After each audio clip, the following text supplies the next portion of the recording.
जो कलाकार आएंगे वो कलाकार संघर्ष ना करें, हम इसलिए उनको बिना पैसे के मौका देंगे। और जब आपको याद होगा बेस्ट ऑफ 80s, एक 1980 में एक एल्बम आता है जिसमें उस दौर के सारे नए कलाकार थे, उनको वो मौका देते हैं। लेकिन मौका सिर्फ ये नहीं है, हम सबने सेंटा क्लॉज देखा है, के बारे में सुना है।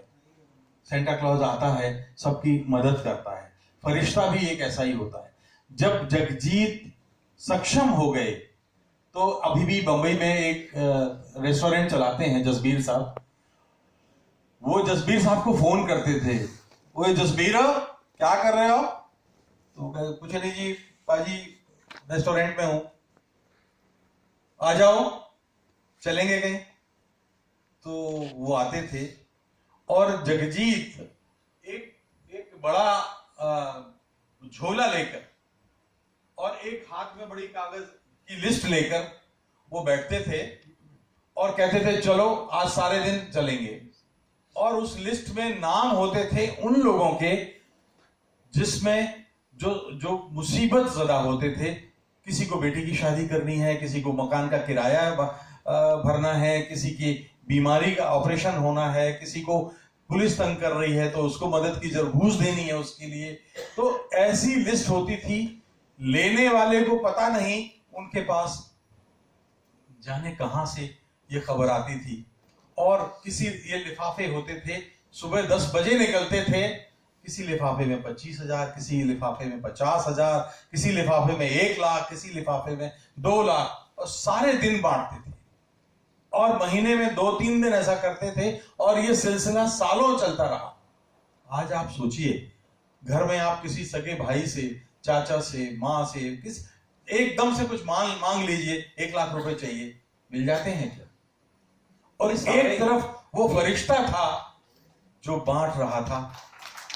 ये सारे प्रसंग इसमें आपको बिल्कुल एक अलग किस्म के जगजीत से परिचय आते हैं। अब मैं आपसे, मुझे नहीं मालूम कब वहां से एक पर्ची आ जाएगी, वो कहा जाएगा कैसा सोसाइटी है, आने तक तो बात कर सकते हैं। नहीं हम उसके लिए कुछ ऐसा प्रसंग ना छूट जाए। अच्छा, क्योंकि मैं तो, एक आखिर में एक 2 मिनट की एक क्लिपिंग भी है जगजीत की, उस गायन की, जो उनकी जिंदगी का आखिरी शो था देहरादून में, तो वो भी दिखाऊंगा। तो मुझे वो 2 मिनट माइनस करके मुझे हाथ मिला दीजिएगा, ठीक है? तो नहीं, मैं इसलिए वो कुछ बहुत अद्भुत चीजें हैं जो छूटना नहीं चाहिए, जो इस किताब का हिस्सा है। और जो लोगों को पता होना चाहिए इस किताब में क्या क्या है। एक प्रसंग, ये कई जगह है इस तरह का जो आपने बताया, जहाँ वो खुले हाथ से दान देते हैं और उनको अपने पिता से आए। ये भी इसमें अमर सिंह जी उनके पिता हैं, जो जिंदगी भर उनके पास, इसके पास तो था इतना सारा कि दे सके, उनके पास तो ना हो तो उनके पिताजी सब पर लुटाते रहते थे, देते थे। और वो हर कोई ये कहता है कि उनमें जो चीज आई वो अपने पिता से। मैं आपसे दूसरी चीज पूछना चाहूंगा, और ये बहुत बड़ा प्रसंग है और बड़ा करुणाजनक प्रसंग है। उनके बच्चे की मृत्यु, जो 18 साल का उनका लड़का था, जो मर गया, एक्सीडेंट में मर गया, मृत्यु हो गई। और वो इतना ज्यादा हिला देने वाला प्रसंग था पूरे परिवार के लिए कि उसके बाद चित्रा सिंह ने कभी गाया नहीं। उन्होंने जो लगातार, उस समय वो पीक पे थी, वो भी और इन दोनों का, मतलब हम कभी इस तरह की कल्पना नहीं कर पाते थे।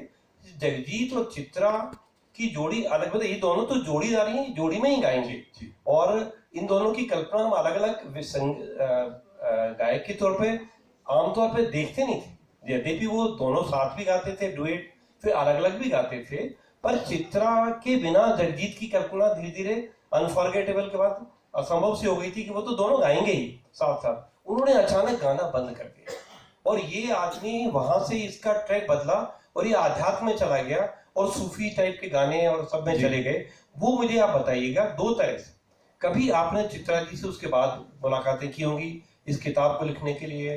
आपके बारे में कहा जाता है, मैंने पढ़ा, इसलिए पढ़ा था, तो उन्होंने लिखा है उनके भाई ने कि आपने 5 उन पर फिल्में बनाई हैं, जगजीत पर, राज्यसभा टीवी के लिए 5 फिल्में। तो आपका उनके प्रति जो अनुराग कह लें या बिल्कुल ऑलमोस्ट आपने कहा फरिश्ता है, तो आपका जो फैसिनेशन है उसके लिए वो अद्भुत है। मानेंगे कि आपसे बेहतर इस समय उनके बारे में और कौन जानेगा। पर मैं आपसे पूछना चाहूंगा, आपने कभी, देखिए हमारे घर में कोई डेथ हो जाती है, हम 2 दिन, 4 दिन, 10 दिन, 20 दिन, 1 महीना, 2 महीना, फिर हम उस दुख से निकलने की कोशिश करते हैं और आमतौर पर निकल ही आते हैं।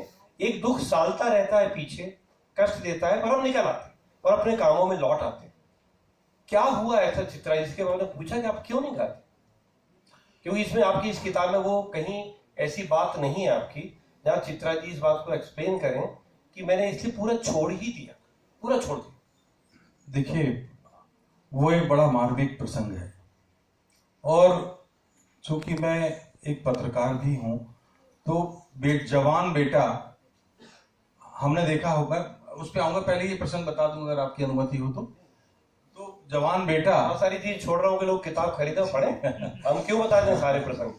हम तो वो उसका झलक दे रहे हैं कि आप इनको देखिए, तो इसी किताब पढ़ी।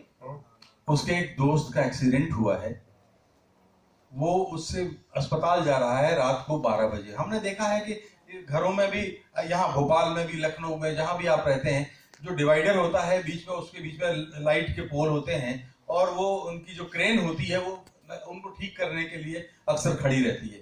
तो बंबई में भी एक क्रेन खड़ी थी, और वो क्रेन ठीक नहीं कर पाए बिजली वाले, नगर निगम, जो बंबई का नगर पालिक निगम था, वो छोड़ के चले गए।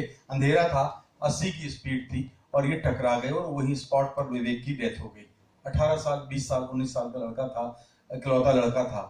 और उसके बाद अगले दिन मीडिया में, अखबारों में ये खबरें आई कि बड़े बाप का बेटा था, शराब पी करके गाड़ी चला रहा था, और ये अमीर लोग होते ही ऐसे हैं, और वगैरह वगैरह वगैरह। तो चित्रा सिंह के पहले पति की जो बेटी थी मोनिका बहुत प्यार करती थी विवेक को। वो 1 साल तक, उसके एक बच्चा हुआ था 1 साल का, उसने उसको झूला घर में डाला, और 1 साल तक उसने संघर्ष किया, और उसने दस्तावेज निकलवाए, और दस्तावेजों से साबित किया कि जो है ये मौत, उसमें गलती बंबई नगर पालिक निगम की थी, लेकिन पत्रकारों ने वो खबर नहीं, पत्रकारों ने बढ़ाया कि दारू पी के और तेज रैश ड्राइविंग और बॉम्बे में जो आम होता है। जी। तो उसके बाद जगजीत भी 6 महीने तक नहीं गा पाई, चित्रा तो आज तक नहीं गा पाई वो। लेकिन घर चलाना था, जैसे आपने कहा कि 10-12 लोगों का परिवार उनके साथ चलता था। देखिए, हमने देखा कि कोविड में हम लोग भी साल 6 महीने बाद टूटने लगे थे। तो जगजीत तो उस समय, और जगजीत सिंह की जगह पर, तो ये बड़ा मुश्किल था। जगजीत ने, उसके बाद उनकी आवाज में एक रूहानियत। मेरी बात, मैं कह रहा हूँ कि आप एक बहुत संवेदनशील व्यक्ति हैं, आपने ऐसे ऐसे प्रसंग उसमें निकाले।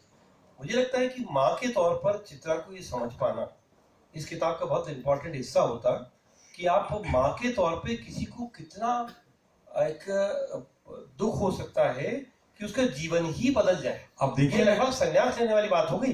देखिए, जैसे किसी के साथ बड़ा चीज है वो साधु बन जाए, ऐसा एक जो पीक ऑफ कैरियर पे थी, जो इतना गाती थी, दुनिया जान में जिसका वो था, कुछ दिनों बाद आदमी निकल आता है, बच्चे के दुख से भी निकल आता है, उसे वो चीजें पुकारने लगती हैं जो उसके लिए एक जमाने में पैशन जैसा था, कि गाना है, स्टेज है, तालियां हैं, लाइट्स हैं, लोग फोटो खींच रहे हैं, आपसे ऑटोग्राफ मांग रहे हैं, वो चीजें आपको वापस बुलाने लगती हैं। उनसे निकल के उस लड़की ने पूरा छोड़ ही दिया। वो माँ, उस माँ का कभी आपसे बात, अगर आप कभी एक बार चित्रा के दिल में झांक के देखें, तो मुझे लगता है कि चित्रा के साथ हमारी इस नियति ने न्याय नहीं किया। 15 साल की लड़की जो कॉलेज में पढ़ रही है, उसको एक देबू दत्ता नाम का आदमी बंबई का, बंगाल कलकत्ता में देखता है, और कहता है उसके माँ बाप से कि मैं इस लड़की से शादी करूंगा। चूंकि वो अमीर था, तो चित्रा के माँ बाप उससे शादी कर देते हैं, बंबई आ जाती है, और 16 साल की उम्र में वो माँ बन जाती है। उसके बाद जो है वो उसके पति 4 साल के बाद पति कहता है कि अब हम तुम्हारे साथ नहीं रह सकते, मैं तुमको तलाक देना चाहता हूँ। चित्रा फिर एक बार वो बंबई के महासमुंदर में अकेली हो जाती हैं। कुछ बरस के बाद जगजीत से शादी होती है, कुछ दिन अच्छे बिजली की तरह चमकते हैं, और फिर विवेक की डेथ हो जाती है। उसके बाद मोनिका की शादी होती है, मोनिका प्रेम विवाह करती है, और मोनिका की पहली शादी असफल हो जाती है, दूसरी शादी असफल हो जाती है। आज चित्रा अकेली हैं, और वो अपने बेटी के बच्चों के साथ रह रही हैं।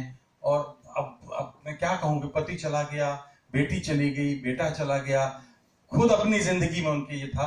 तो लेकिन एक बात बस, मैं अब क्योंकि शो का खत्म हो रहा है, मैं 2 मिनट की वो क्लिप आपको जरूर दिखाना चाहता हूँ। लेकिन उससे पहले जगजीत कैसे पकड़ते थे, हम लोगों के दिलों में धड़कते थे। केवल 2 चीजें मैं बता देता हूं 40 सेकंड में, कि देखिए एक उनका अगर आपको याद होगा, सफर में धूप तो होगी, संभल सको जो चल सको तो चलो, सभी हैं भीड़ में तुम निकल सको तो चलो, यहां किसी को कोई रास्ता नहीं देता, मुझे गिरा के तुम संभल सको तो चलो। तो ये आज का दौर है, आज का दौर है कि आपको देखकर देखता रह गया, आते आते मेरा नाम सा रह गया, झूठ वाले कहीं के कहीं बढ़ गए और मैं था कि सच बोलता रह गया।